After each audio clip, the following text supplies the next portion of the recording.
പിന്നെ ഒരു നിങ്ങൾ മുന്നേ പറയാനുണ്ടായിരുന്നു റെഗുലർ അല്ല സ്പെഷ്യൽ സ്കൂളിൽ നിന്ന് റെഗുലർ സ്കൂളിലേക്ക് കൺവേർട്ട് ചെയ്തായിരുന്നു എന്നൊക്കെ. അപ്പൊ കുറെ ലിമിറ്റേഷൻസ് ഉണ്ടായിരുന്നു ആ ഒരു സമയത്ത്. അത് ആ സമയത്ത് 5 വയസ്സ് നടക്കില്ലായിരുന്നു.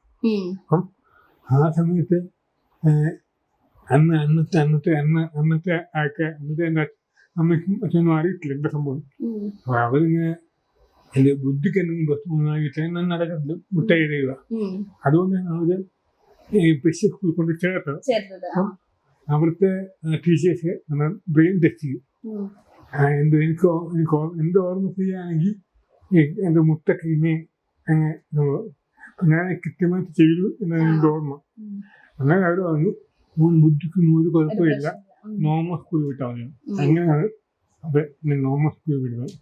ഈ പൊതുവെ നമ്മൾ പറയല്ലോ ഇപ്പൊ സ്പെഷ്യൽ സ്കൂൾ അല്ലെങ്കിൽ എന്തെങ്കിലും ഒരു പ്രശ്നം വരാനും പലപ്പോഴും ആൾക്കാർ തളർത്താൻ നോക്കും, അല്ലെങ്കിൽ വേറിട്ട് നിർത്താനൊക്കെ നോക്കും. അപ്പൊ അങ്ങനത്തെ ചാലഞ്ചസ് ഒക്കെ വരുമ്പോ എങ്ങനെ നേരിട്ടിരുന്നത്? എങ്ങനെയായിരുന്നത്? ആദ്യം നമ്മൾ ആദ്യം കാണുന്നത് ഒരു ഇതുണ്ട്, ചെയ്യുമോ ഹാൻഡിക്കാപ്പ് സംഭവമുണ്ട്. പക്ഷെ അത് നമ്മൾ മാറ്റി കൊടുക്കുക. നമ്മൾ പ്രവൃത്തിയോട് മാറ്റി കൊടുക്കുമ്പോൾ അവർ അംഗീകരിക്കും. കാരണം എന്റെ ജീവിതത്തില് ഒരുപാട് സ്ഥലങ്ങൾ മാറ്റിയൊക്കെ പറ്റുന്നുണ്ട് ഈ വൈദ്യുതിന്റെ പേര്. പക്ഷെ അതൊന്നും ഞാൻ വലിയ കാര്യമായിട്ട് വെച്ചിട്ടില്ല.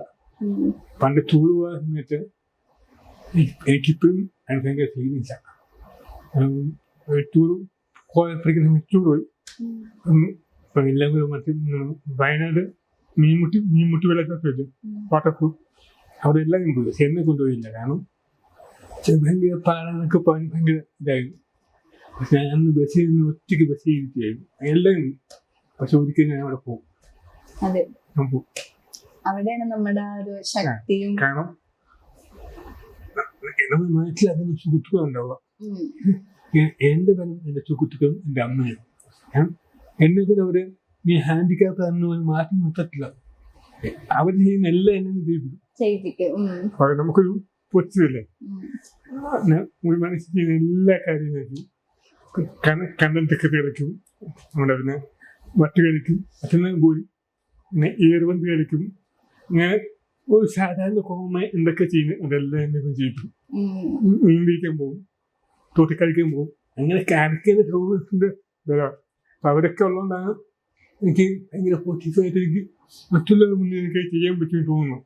ശരിയാണ്. നമുക്ക് ഏറ്റവും വലിയ ശക്തി എന്ന് പറഞ്ഞാൽ ഫാമിലിയും ഫ്രണ്ട്സ് ആണ്. കാരണം അവരെ മാറ്റിയായിരുന്നെങ്കിൽ ഒരു പക്ഷെ ഞാൻ ഇപ്പോഴും തളർന്നു അവിടെ ഇന്നേ. അത് നല്ലൊരു ഗുണമാണ്. അത് വലിയൊരു ഭാഗ്യമാണ് അല്ലേ?